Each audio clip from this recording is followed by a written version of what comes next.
Dio Marco Butalon, totoo. Yung babaeng nakausap ko nun, naggalit pa siya at ang sarcastic niya. Parang di mo ma-feel yung sincerity niya. Parang nakakatakot. Alam niyo po, itong ganitong reklamo, hindi na talaga ito maganda. This is not just the one comment na nagsasabi na nakakatakot, nakaka-depress, nakakawalang gana tungkol sa 1955. And sana po, tandaan po ninyo itong payo ko sa inyo. Kapag tumawag kayo sa 1955 at hingin ang passport number nyo, sabihin nyo no. Kasi hindi ka pa naman nag-file ng case. Pangalawa, itanong agad ang agent number. Kasi kung marami nagrereklamo sa agent na yan, I'm sure matatanggal yan sa 1955.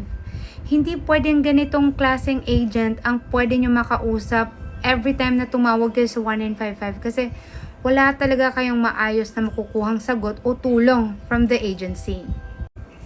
Masakit to para sa akin kasi kilala ko ang mga Taiwanese eh. They want to help the migrant workers. They are trying their best.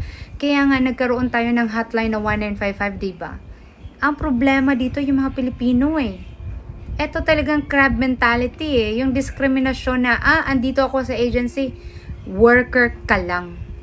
Migrant worker ka lang. OFW ka lang.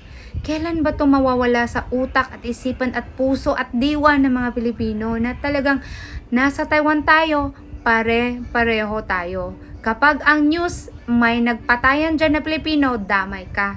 Kapag ang news may kumukuha ng pera at kung ano man dyan, nagbebenta ng laman, damay ka. Kasi may dugong Pilipino ka, may background Pilipino ka. So, there's nothing to be proud of.